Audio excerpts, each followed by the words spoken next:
तो आज के आपके करंट अफेयर्स 29 जून 2022 के सबसे पहला करंट अफेयर है क्लाइमेट क्लब बाय G7। ठीक है, अब क्लाइमेट क्लब बाय G7 ये क्या है? अभी इस टाइम आपकी ग्रुप ऑफ 7 G7 की मीटिंग चल रही है। पहले G7 के बारे ही पढ़ते हैं। ग्रुप ऑफ 7 आपके इंटर गवर्नमेंटल पॉलिटिकल फोरम है। देखो ये फोरम क्यों है? बेसिकली इस G7 को बनाने के लिए कोई एग्रीमेंट कुछ नहीं हुआ इन देशों में, बस एक फोरम है। फोरम का मतलब होता है ऐसा कोई एरिया जहां पे आपकी डिस्कशन करने के लिए जो चीज ओपन हो। तो ये आपके डिस्कशन का एक फोरम है जिसका 7 कंट्री, ग्रुप ऑफ 7 का मतलब ये 7 देश इसका हिस्सा है। पहले एक ग्रुप ऑफ 8 होता था, इसका हिस्सा रशिया भी होता था। पर जब ओरिजिनली 2014 में आपके यूक्रेन के क्रीमिया टेरिटरी के ऊपर यूक्रेन ने रशिया ने हमला किया था और उसे हासिल कर लिया था, उसके बाद उसे इस ग्रुपिंग से निकाल दिया गया। तो इस ग्रुपिंग में Canada, France, Germany, Italy, Japan, UK और यूएस है।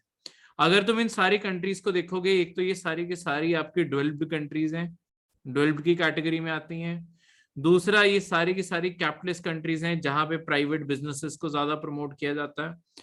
ठीक है, ऐसी फिलॉसफीज रखने के लिए, और ये दुनिया की सबसे रिचेस्ट कंट्रीज भी हैं।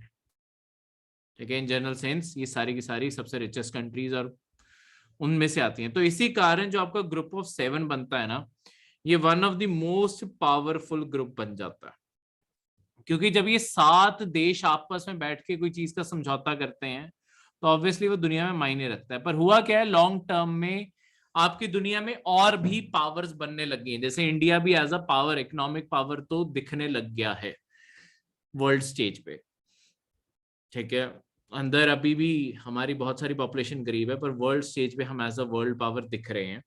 इसी कारण हमें इस साल की जो G7 की मीटिंग, आपकी इस टाइम जर्मनी में मीटिंग हो रही है, वहां पे हमें भी एज अ गेस्ट बुलाया गया था और भी बहुत सारे दुनिया के लीडर्स को बुलाया गया जो इमर्जिंग पावर से हैं। ठीक है, बस चाइना को नहीं ये बुलाते होते क्योंकि ये सारी कंट्रीज चाइना से भी बेसिकली नफरत करती हैं। ठीक है, ओवरऑल उसकी आइडियोलॉजी से। नहीं तो जैसे जर्मनी का सबसे लार्जेस्ट ट्रेडिंग पार्टनर ही चाइना है। ठीक है, तो जर्मनी लार्ज है, इस पे अपोज नहीं करता क्योंकि उसका बहुत सारा सामान चाइना खरीदता है। ठीक है, तो ये कैपिटलिस्ट मेजर इंडस्ट्रियलिस्ट कंट्रीज हैं जो 1973 के ऑयल क्राइसिस के टाइम ये सारे एक साथ सबसे पहले आए थे। सारे नहीं एक साथ आए थे, स्टार्टिंग में आपके यूएसए, वेस्ट जर्मनी। देखो ये आपके सोवियत यूनियन का टाइम था। हुआ क्या था, वर्ल्ड वॉर 2 जब हुई थी ना, जो आपका जर्मनी था, एक साइड से यूएसए और उसकी अलाइड फोर्सेस ने हमला किया था जर्मनी के ऊपर, और एक साइड से आपके सोवियत यूनियन ने हमला किया था। ये दोनों वर्ल्ड वॉर 2 के मतलब जब वर्ल्ड वॉर 2 हुई है तब ये दोनों फ्रेंड्स बन गए थे। इनका कॉमन दुश्मनी था जर्मनी। इसी कारण जब आपके जर्मनी के ऊपर हमला हुआ और फाइनली जर्मनी ने सरेंडर किया, जर्मनी की टेरिटरी 2 हिस्सों में बट गई। एक जो अमेरिका बैक्ड थी और एक साइड पे आपके सोवियत बैक्ड थी।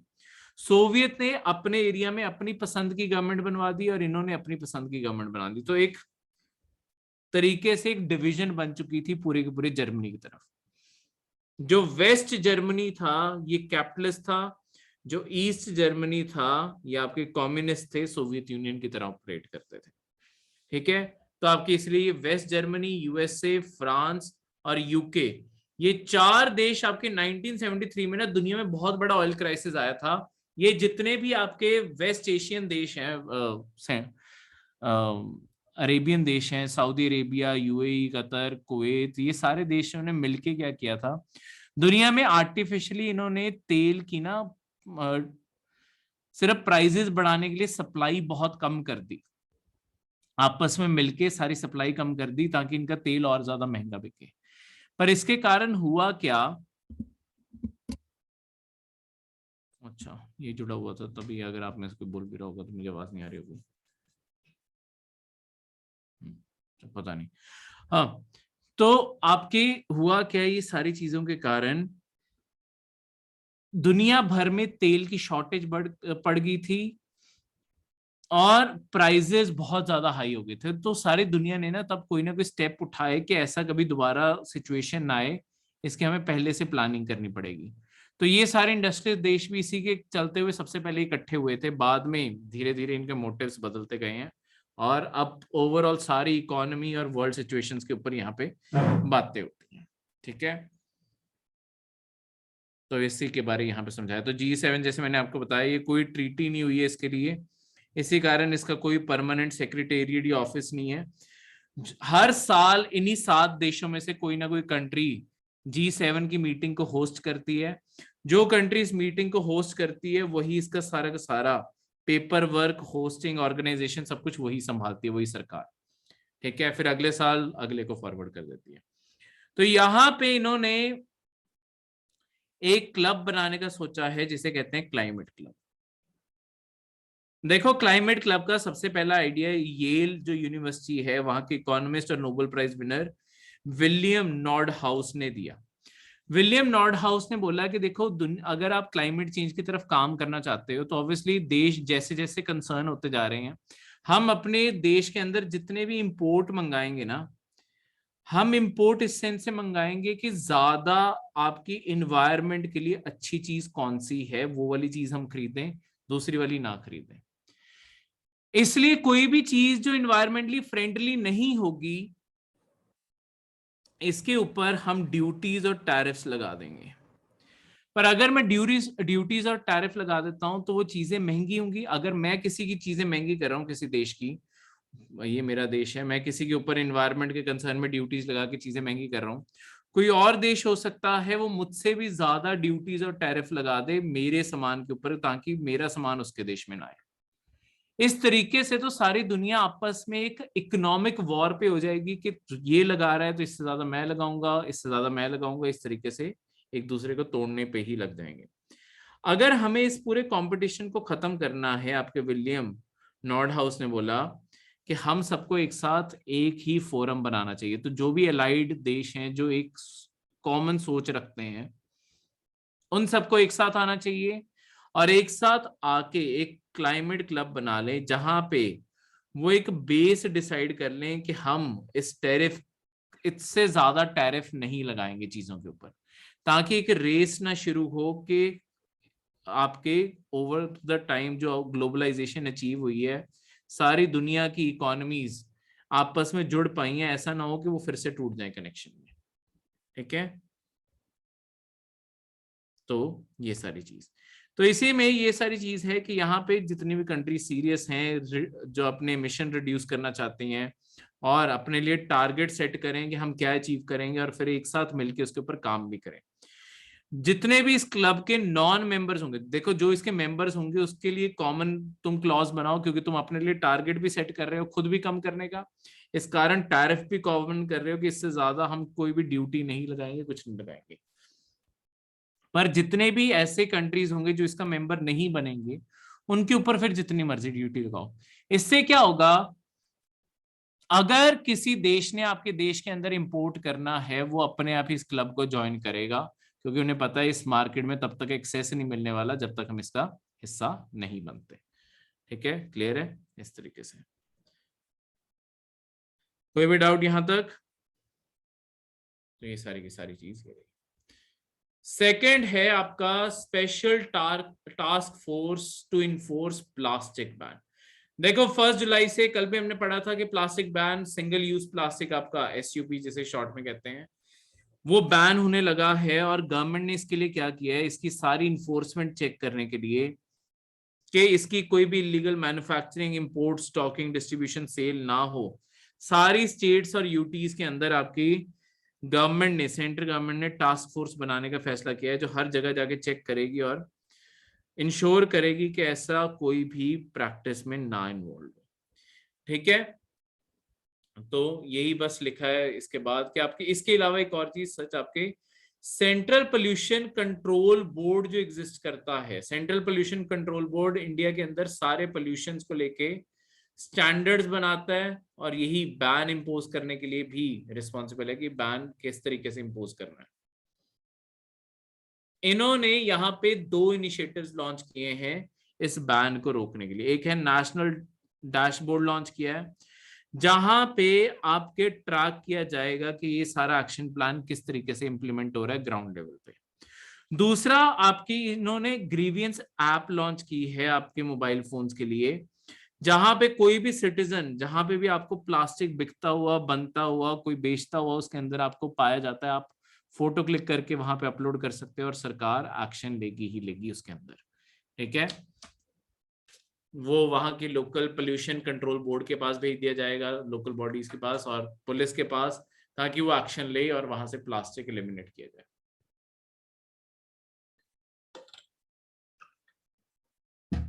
ठीक है, तो इस तरीके से ये सारी की सारी चीज। अब एक चीज बता दूं, ये आपके पेपर में अपीयर नहीं होती पर आपको कभी आ सकती है, इस कारण इसे पढ़ना जरूरी है।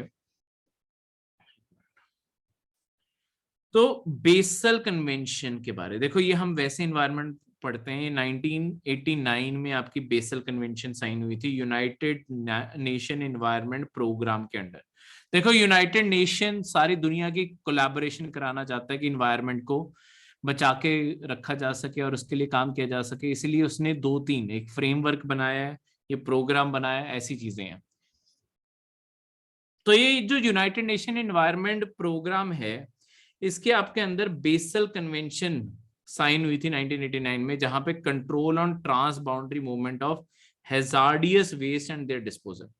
देखो होता क्या था 1989 में, इस ट्रीटी के आने से पहले जो आपके अमीर डेवलप्ड देश है ना, ये क्या करते थे, अपने लोकल एरिया में कोई भी जो खतरनाक वेस्ट है या कोई भी केमिकल्स हैं, अगर अब वो वेस्ट में मतलब पॉल्यूटिंग सर्कमस्टेंस है, वेस्ट बन चुका है उसका, वो अपने देश में ना स्टोर करना पड़े, ये क्या करते थे, जो आपकी गरीब कंट्रीज है ना, उन्हें कुछ पैसे देते थे और उन्हें कहते थे कि अपने देश में मंगा लो और अपने देश में डिस्पोज ऑफ कर दो। पर गरीब देश के पास ना तो कोई टेक्नोलॉजी होगी, ना कोई राइट मेथड होगा, तो वो लिटरली हर चीज को इधर उधर बस फेंक देंगे इन्वायरमेंट के अंदर, कहीं पे भी कुछ भी जो फेंका जा रहा है। इससे क्या होगा, आपका अल्टीमेटली पोल्यूशन और ज्यादा होने लगेगा। ठीक है, और ज्यादा पोल्यूशन इन सारी चीजों के कारण उस जगह पे फैलेगा, क्योंकि इनके पास तो डिस्पोज ऑफ करने के मेथड्स ही नहीं है। तो ये गरीब देशों का फायदा ना उठाया जा सके, इसी कारण बेसल कन्वेंशन बनाई गई 1989, जहां पे आपके ये जो ट्रांस बाउंड्री मूवमेंट है, कभी भी एक देश से दूसरे देश कोई भी हैजार्डियस वेस्ट भेजना है और उसे किस तरीके से डिस्पोज ऑफ करना है, उसकी सारी गाइडलाइंस बनाई गई है। पहली बात तो ये सोचा गया है कि आपकी कभी भी वेस्ट जनरेट हो, वो जितना सोर्स के पास, जहां से वो ओरिजिनेट हुआ है, उसके सोर्स के ओरिजिनेशन के बिल्कुल पास में ही उसे ट्रीट करके खत्म कर दो। पर अगर नहीं होता, अगर लेट्स सपोज एक्चुअली आपने किसी कंट्री में भेजना है, तो ऐसा नहीं है कि आप अपनी मन मर्जी से भेज दोगे। आपको जिस भी कंट्री के अंदर भेजना है, आपको उस कंट्री को प्रॉपर पहले शो करना पड़ेगा कि इस पूरे कंटेनर्स में आ क्या रहा है, कैसे उसे ट्रीट करना है, उसका मेथड्स बताने पड़ेंगे। उसके बाद उस कंट्री से परमिशन लेनी पड़ेगी कि क्या हम आपके देश में भेज दें।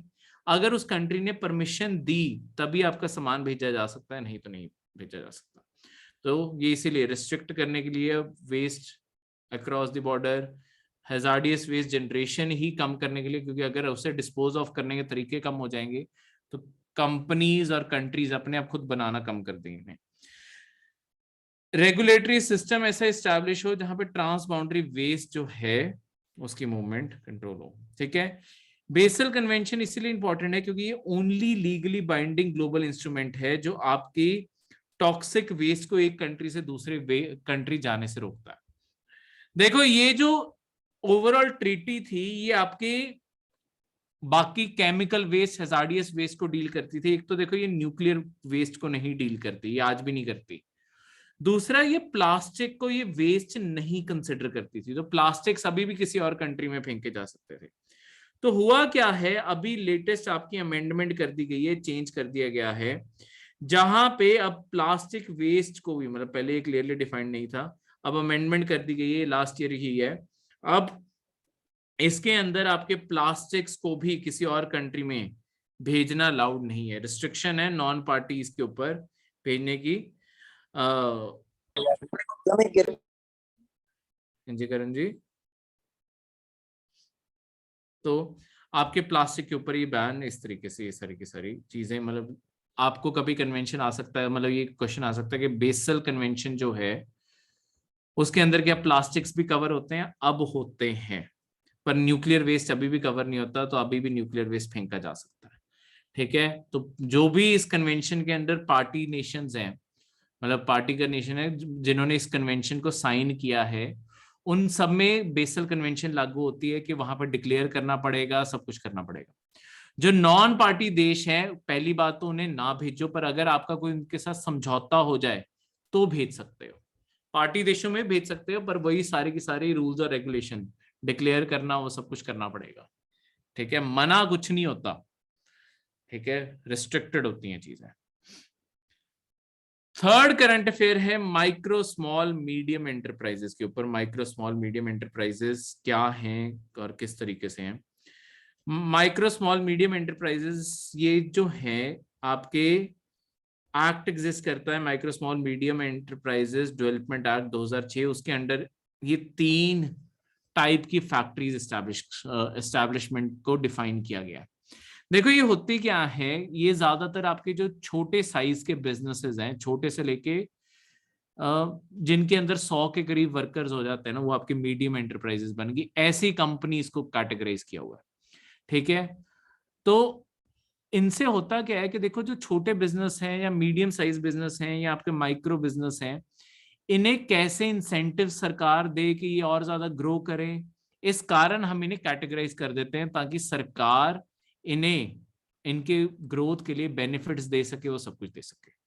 ठीक है, तो इसे क्लासिफाई करने का तरीका इनके इन्वेस्टमेंट, कितना इन्वेस्टमेंट पुट इन किया गया है उस फैक्ट्री को ओपन करने के लिए, उस दोनों मैन्युफैक्चरिंग भी और सर्विसेज भी अब इंक्लूड की जाती हैं। पहले सर्विसेज इस कैटेगरी में नहीं आती थी। सर्विसेज का मतलब है किसी की आईटी कंपनी है, वो भी यहाँ पे अप्लाई कर सकता है। इन्वेस्टमेंट और टर्नओवर दोनों को यहाँ पे कंसिडर किया जाता है। ठीक है, इन्वेस्टमेंट में जिसने भी 1 करोड़ रुपए से कम इन्वेस्ट किया है वो अपने आप को माइक्रो का स्टेटस हासिल कर सकता है। खुद नहीं तुम डिक्लेयर करते, आपकी सेंटर में मिनिस्ट्री एग्जिस्ट करती है, ministry of micro small and medium enterprises. उनसे आपको सर्टिफिकेशन लेना होता है एमएसएमई मिनिस्ट्री से कि मैं इस कैटेगरी के अंडर अप्लाई करना चाहता हूं। और जब आपको वो कैटेगरी अलॉट हो जाती है, उसके साथ जो टैक्स बेनिफिट जुड़े हैं, एक्सपोर्ट बेनिफिट जुड़े हैं, वो सारे के सारे फिर आप अवेल कर सकते हो। तो सर्टिफिकेशन का ये सारा फायदा होता है। तो आपको इन्वेस्टमेंट शो करनी है कि 1 करोड़ से कम इन्वेस्टमेंट किया है और आपका टर्नओवर 5 करोड़ से कम है। इन्वेस्टमेंट की स्मॉल में बात की जाए, 10 करोड़ से कम इन्वेस्टमेंट की है और 50 करोड़ से कम टर्नओवर है। मीडियम में 20 करोड़ से कम आपकी इन्वेस्टमेंट की है और 100 करोड़ से कम आपका टर्नओवर है। टर्नओवर का मतलब होता है टोटल बिजनेस कितना हुआ है। जैसे एक कंपनी है जिसने लेट्स सपोज 1 लाख रुपए की गाड़ी बेची, टाटा की नैनो बिक रही है, किसी जमाने में नैनो भी इतने की नहीं आती, चलो कोई नहीं। 2 व्हीलर कंपनी है, आजकल 2 व्हीलर का ये प्राइस है, तो 2 व्हीलर 1 लाख की एक 2 व्हीलर सेल हुआ है। ये जो आपका 1 लाख रुपया 2 व्हीलर के ऊपर लगा है, लेट्स सपोज इन्होंने पूरे साल में 10 बेचे थे, तो यानी कि 10 लाख कमाए इन्होंने। ठीक है, अब ये 10 लाख एग्जैक्टली सारा का सारा इन्होंने कमाया थोड़ी है, क्या पता इसमें से 80,000 तो सिर्फ खर्चा ही हो और पीछे सिर्फ 20,000 ही कमाई के लिए बच रहा हो। ठीक है, तो टर्नओवर का मतलब होता है ये 10 लाख गिनेंगे, खर्चा नहीं काटा हुआ, बस एज इट इज प्राइस, उसे हम टर्नओवर में कंसिडर कर लेते हैं। क्लियर है? फोर्थ करंट अफेयर है वाइट गुड्स और प्रोडक्शन लिंक्ड इंसेंटिव स्कीम के बारे, जैसे शॉर्ट में PLI स्कीम कह देते हैं।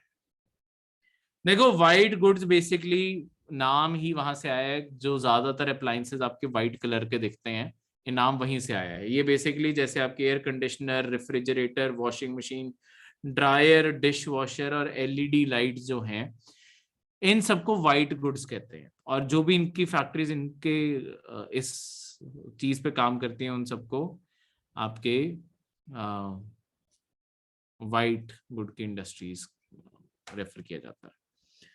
अब यहां पे इंडिया की वाइट गुड इंडस्ट्री पिछले साल 2021 में $13.66 बिलियन की हो चुकी है, और इसमें से सबसे ज्यादा शेयर एयर कंडीशनर, रेफ्रिजरेटर और फिर LED ने हासिल किया है। तो इंडिया के अंदर ये लगातार इन चीजों की मैन्युफैक्चरिंग बढ़ती जा रही है और इंडिया के अंदर इसकी मार्केट भी बढ़ती जा रही है। देखो इंडिया के अंदर मैन्युफैक्चरिंग बढ़ाने के लिए ना एक सरकार ने स्कीम शुरू की है जिसे प्रोडक्शन लिंक्ड इंसेंटिव स्कीम कहते हैं। इसमें है क्या कि बेसिकली आपकी सरकार इंसेंटिव ऑफर करती है टैक्सेस और बाकी सारी चीजों के ऊपर, अगर आप इंडिया के अंदर उस चीज को बनाओगे। Make in India, made in India अगर उसका होगा, अगर वो इंडिया के अंदर सामान बनेगा, उसके ज्यादातर कंपोनेंट्स इंडिया में बनेंगे, सामान इंडिया में बनेगा, तो हम उसे सरकार उन कंपनीज को टैक्स बेनिफिट देती है। हम लॉन्ग टर्म में देखो ये बेनिफिट इस कारण दे रहे हैं, इंडिया के अंदर धीरे धीरे मैन्युफैक्चरिंग एस्टैब्लिश हो और इंडिया के अंदर मैन्युफैक्चरिंग बढ़ी हो और नौकरियां आएंगी और इंडिया की कमाई बढ़ेगी, इंडिया की अपनी मैन्युफैक्चरिंग बढ़ेगी, तो हमें बाहर से चीजें खुद इंपोर्ट कम करनी पड़ेंगी क्योंकि इंडिया खुद अपना सामान खरीद पाएगा। इस सारी चीजों के कारण आपकी ये प्रोडक्शन लिंक्ड इंसेंटिव। तो यहाँ पे 4 से 6% का इंसेंटिव ऑफर किया जाता है मोबाइल, ट्रांजिस्टर, डायोड्स, इन सारी चीजों को। ठीक है, आपके अगर जनरली बात करूं, देखो ये प्रोडक्शन और ये प्रोडक्शन ऐसा नहीं है कि बस इंडिया के अंदर आपने फैक्ट्री ओपन की उसके ऊपर आपको बेनिफिट मिलेगा। आप इंडिया के अंदर जितनी प्रोडक्शन करते हो ना उसके मुताबिक, मतलब कैपिंग है, मैक्सिमम आप कितना एक साल में बेनिफिट ले सकते हो। ऐसा नहीं कि सरकार को लूट के रख दिया, पर जितनी आप अपनी प्रोडक्शन बढ़ाओगे उतनी ही आपको ज्यादा बेनिफिट मिलेंगे। तभी स्कीम का नाम है प्रोडक्शन लिंक्ड इंसेंटिव। जितना प्रोड्यूस करोगे उतना ही आपको इंसेंटिव भी सरकार ऑफर कर देगी उसी के मुताबिक। ठीक है, तो यहाँ पे देखो ये सारे सेक्टर्स में अभी तक आपकी production linked incentive scheme launch हो चुकी है। तो इन सबके बस नाम याद रखने हैं, ये जो इधर वाली लिस्ट है और किस मिनिस्ट्री में पड़ता है। इसका ये बजट वाला कॉलम नहीं याद करने की जरूरत, ये सिर्फ नॉलेज के लिए डाल दिए गए। ये देखिए वाइट गुड्स, ये आपके department for promotion of industries and internal trade के अंडर है, उन्होंने इसके अंडर सारी की सारी चीजें करनी है और ऐसी सारी चीजें। क्लियर है? तो इस चीज को याद रखना।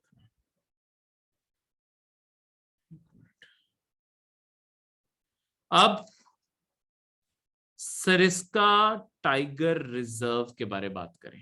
अगला current affair Sariska tiger reserve बारे बात करें। देखो सरिस्का टाइगर रिजर्व आपके राजस्थान में पड़ता है, अलवर डिस्ट्रिक्ट में। एक टाइगर रिजर्व है जहां पे आपके shrub, thorn, arid forest exist करते हैं, ड्राई डेसिडुअस फॉरेस्ट, ग्रासलैंड और रॉकी हिल्स। देखो ये पहाड़ी इलाका है, पक्के पहाड़ों का, सख्त पहाड़ों का इलाका है ये, जहां पे आपके स्क्रब थॉर्न, थॉर्न का मतलब होता है आपके कंडे वाले जो पत्ते होते हैं और जो घास होता है उसे रेफर किया जाता है। थॉर्न का मतलब है कंडे, कांटे।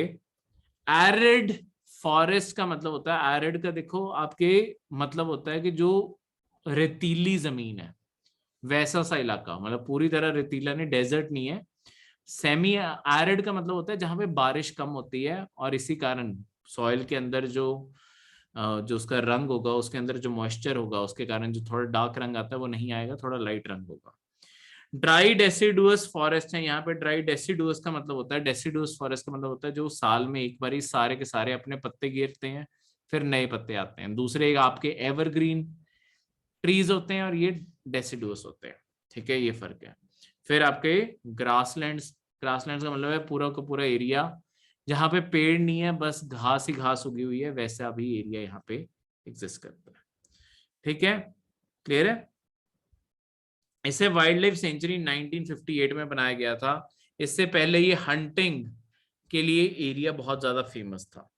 ठीक है, और इसे टाइगर रिजर्व का स्टेटस 1978 में मिला। प्रोजेक्ट टाइगर जब आपके शुरू एक टाइम हो गया था 78 में, आपके 72 में प्रोजेक्ट टाइगर शुरू हुआ था और 78 में इसे भी स्टेटस मिल गया। क्लियर है? इसे 1982 में नेशनल पार्क का भी दर्जा दे दिया गया। तो वाइल्ड लाइफ सेंचुरी से ज्यादा प्रोटेक्शन नेशनल पार्क को मिलती है। तो अब यही आपकी टाइगर रिजर्व है, यही वाइल्ड लाइफ सेंचुरी है और यही नेशनल पार्क है। नेशनल पार्क का एरिया भी बड़ा होता है, कई बार एक नेशनल पार्क के अंदर ही, सॉरी वाइल्ड लाइफ सेंचुरी का एरिया बड़ा होता है, कई बार वाइल्ड लाइफ सेंचुरी के अंदर ही नेशनल पार्क बना दिया जाता है। ठीक है, तो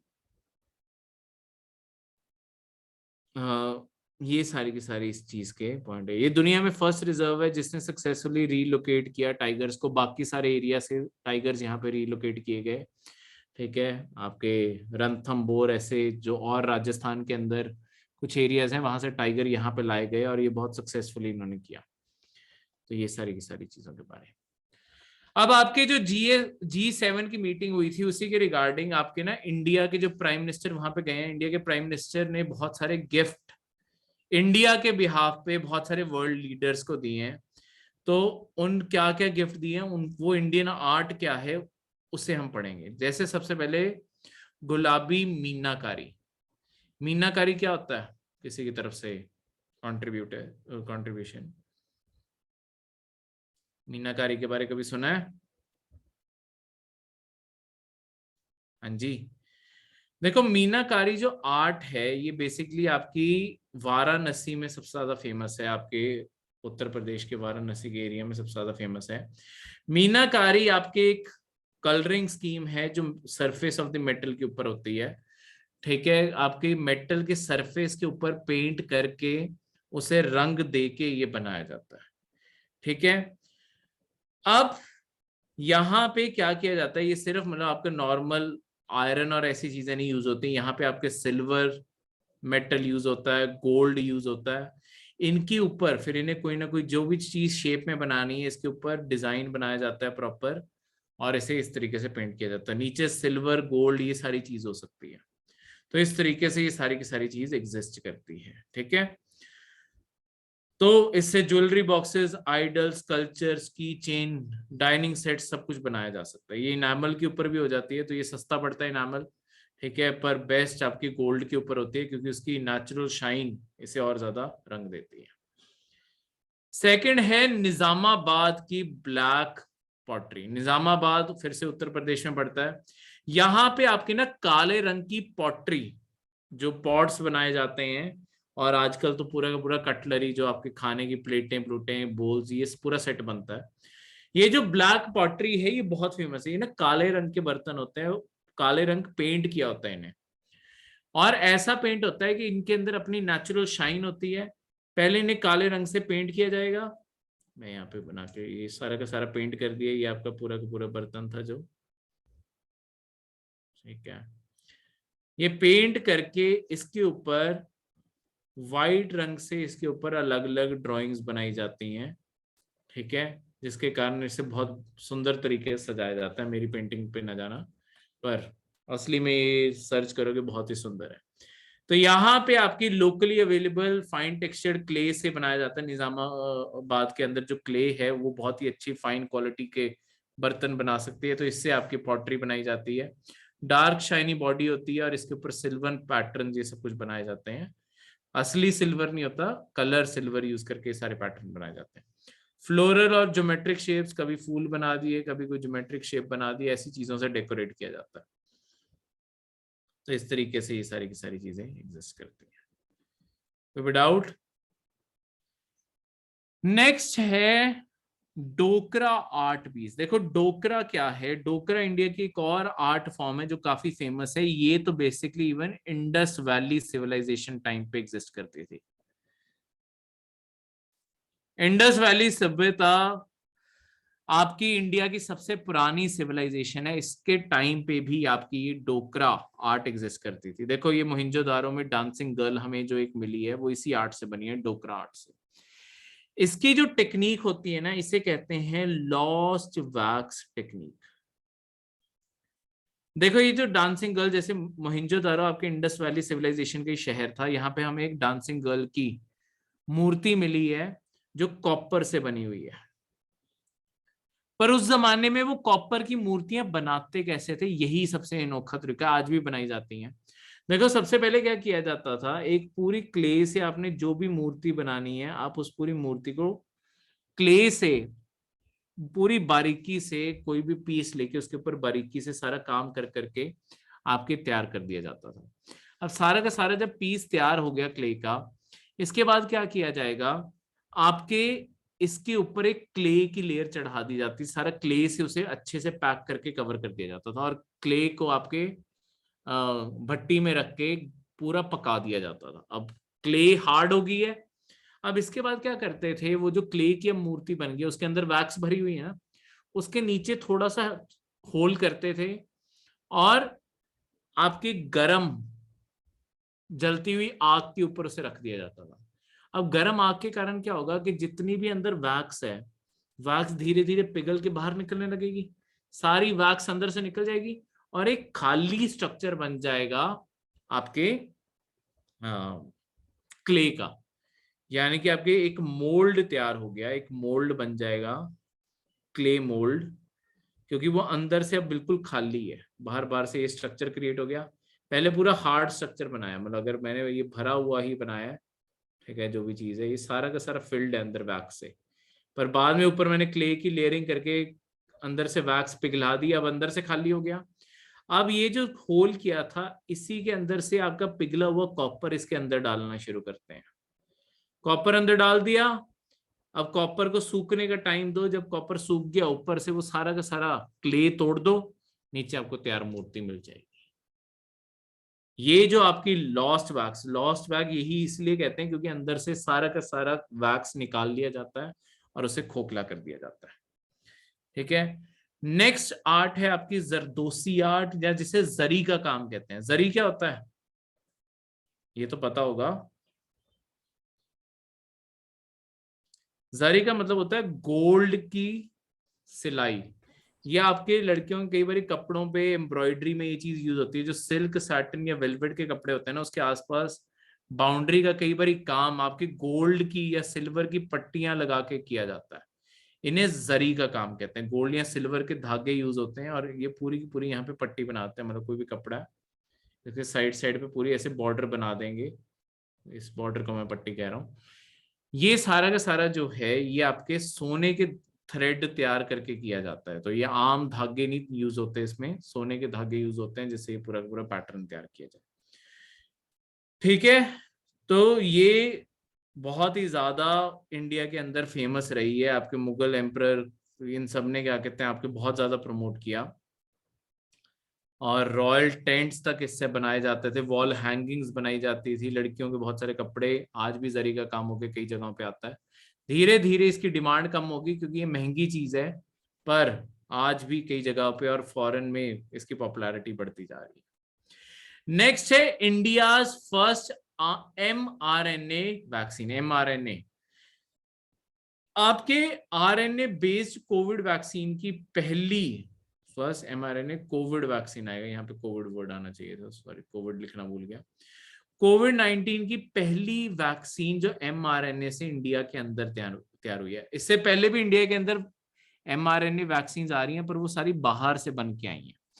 इंडिया के अपने कंट्री ने पहली बार अब कोई बनाई है, आपकी पूना के अंदर जिनोवा का बायोफार्मास्यूटिकल कंपनी है, उन्होंने ये आपकी वैक्सीन तैयार की है जो 18 से ऊपर के ग्रुप को लगनी शुरू होगी अब।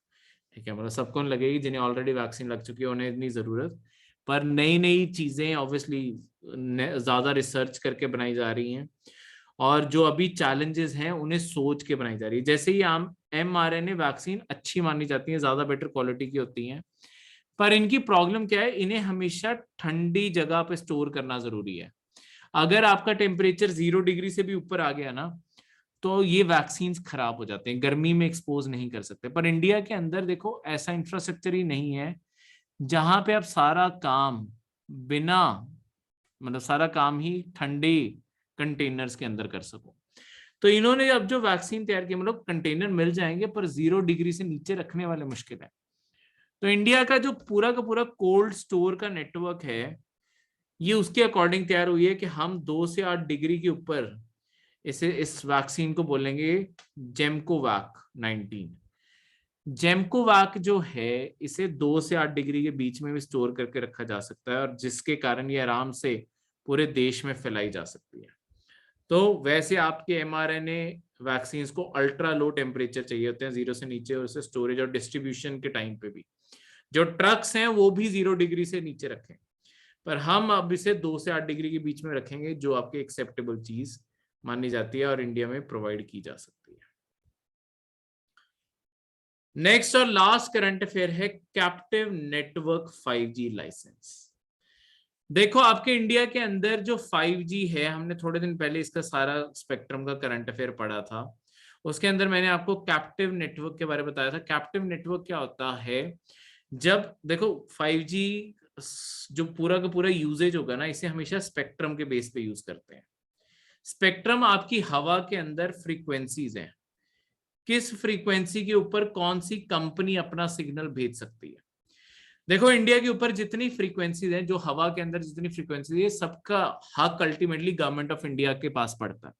तो गवर्नमेंट ऑफ इंडिया किसी को भी चाहेगी आपके ये स्पेक्ट्रम दे सकती है, खुद भी यूज कर सकती है। अब सरकार का इसके लिए तरीका होता है। देखो इंडिया के अंदर जैसे 4G के लिए भी ऐसे लाइसेंस दिए गए थे, स्पेक्ट्रम जारी किया गया था, उसके लिए सबसे पहले आपको लाइसेंस स्पेक्ट्रम खरीदना पड़ता है। तो आपके इंडिया के अंदर जितनी टेलीकॉम कंपनीज है ना, वो क्या करती हैं, वो आपके सरकार के ऑक्शन में पार्टिसिपेट करती हैं, ऑक्शन से वो स्पेक्ट्रम खरीदती हैं, स्पेक्ट्रम से फिर वो आपको नेटवर्क दे पाती है।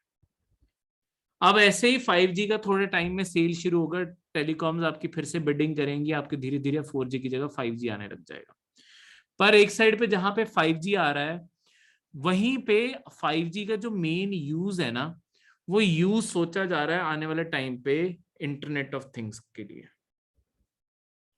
इंटरनेट ऑफ थिंग्स या जिसे आपका वेब 3.0 रेफर करते हैं, ये बेसिकली एक ऐसा प्लेटफॉर्म होने वाला है जहां पे आर्टिफिशियल इंटेलिजेंस और मशीन्स, हर मशीन के अंदर इंटरनेट हो, कनेक्टिविटी हो, ताकि आपका सिस्टम अपने आप स्मार्ट हो जाए। जैसे आपके फोन में अगर आपने लेट्स सपोज आपके फोन को आपने वाईफाई से कनेक्ट किया,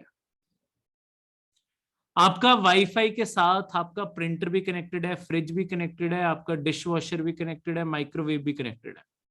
आप अपने फोन से कमांड दोगे, माइक्रोवेव के अंदर आपने कुछ रखा हुआ था कि आपने सोचा था कि मैं 2 बजते ही खाना लेट्स सपोज गर्म करना था, 2 बजे मैं रख दूंगा, कहीं अलग बैठे हुए 2 बजे आपने बटन दबाया, आपका माइक्रोवेव खुद चलने लग जाएगा। ठीक है। फ्रिज में आपको आइस प्रोड्यूस करनी है, आइस नहीं बनी हुई आइस वो खुद प्रोड्यूस करके रख देंगे जब आप उन्हें कमांड दोगे। ऐसी चीजें मशीन्स के थ्रू। पर इसमें क्या है कि कई चीजों के अंदर ना डेटा बहुत जल्दी ट्रांसफर करना है। जैसे आपकी सेल्फ ड्राइव कार्स आ रही हैं, वो भी आपके इंटरनेट से कनेक्टेड होंगी, क्योंकि एक कार दूसरी कार से इंटरेक्ट कर पाए कि कहां पे वो मूव कर रही है। तो आपकी कम्युनिकेशंस बहुत तेज होनी चाहिए इनके आपस के कंप्यूटर्स में। यहीं पे काम करेगा आपका 5G नेटवर्क। 5G ये सारी चीजों को एनेबल करेगा कि किस तरीके से ये सारी की सारी चीजें आपस में बात कर सकें। तो इन चीजों को डेवलप करने के लिए, और इंडिया के अंदर ऐसा नहीं कि फिर सारी दुनिया के लिए मंगाई जा रहे हैं, हमें चाहिए कि हम इस टेक्नोलॉजी के ऊपर और ज्यादा काम कर सके और हम दुनिया के लीडर्स बन सके इसकी सारी अप्लायंसेस टेक्नोलॉजी और इस चीज के ऊपर। इसलिए सरकार ने क्या फैसला किया है, सरकार ने ना प्राइवेट कंपनीज जो अप्लाई करना चाहें, बिना ऑक्शन में पार्टिसिपेट किया, अगर किसी प्राइवेट कंपनी को रिसर्च पर्पस या अपने लिए खुद के लिए 5G नेटवर्क लगाना है, वो सरकार से डायरेक्टली कैप्टिव नेटवर्क खरीद सकती है और अपने प्रेमिसेस पे इंस्टॉल कर सकती है अपने खुद के यूज के लिए। ठीक है। तो इससे हाँ, एक तो उनके पूरे कैंपस के अंदर अपना खुद का इंटरनेट होगा, और दूसरा अभी नहीं तो उन्हें एयरटेल जियो इन सब से खरीदनी पड़ती है लीज लाइनें, और दूसरा वो अपने मुताबिक हर चीज को टेस्ट भी कर पाएंगे, क्योंकि उनका अपना खुद का डेडिकेटेड नेटवर्क है कि इस चीज के ऊपर, स्पेक्ट्रम के ऊपर ये सारी चीजें चलेंगी कैसे, इन चीजों को वो खुद भी टेस्ट कर पाएंगे। तो अगर मैं यहाँ पे बात करूं आपके, जैसे कि इसकी अब जो कंडीशन सेट की गई है, देखो कोई भी लाइसेंस सरकार से डायरेक्टली ले सकता है 10 साल के लिए, 10 साल बाद रिन्यूएबल हो जाए, दोबारा रिन्यू करा सकते हो। ये नॉन रिफंडेबल एप्लीकेशन चार्जेस दे के मिलेगा, 50,000 रुपए दो और फिर ये मिलेगा। ठीक है। तो कोई भी एंट्री फी या लाइसेंस फी अलग से नहीं भरनी, बस एप्लीकेशन के चार्जेस भरो और 10 साल के लिए आपको कोई ना कोई स्पेक्ट्रम मिल जाएगा जो आप अपने एरिया में लगा सकते हो। अब ऐसा नहीं कोई भी कंपनी अप्लाई कर सकती है, सबसे पहले उस कंपनी को कंपनीज एक्ट के अंडर रजिस्टर्ड होना चाहिए, उनका नेटवर्थ 100 करोड़ कम से कम होना चाहिए, ऐसी कंपनीज को ही अलाउड होगा। क्योंकि छोटी छोटी कंपनीज फिर इतनी, क्योंकि इसके इंस्टॉलेशन का इतना खर्चा होगा कि छोटी कंपनी तो वैसे भी नहीं अफोर्ड कर पाएगी। तो इसीलिए सिर्फ बड़ी कंपनीज के लिए ही ये रखा गया है कि वो आके खुद का नेटवर्क खरीद सकते हैं। कोई भी डाउट? ये थे आपके आज के करंट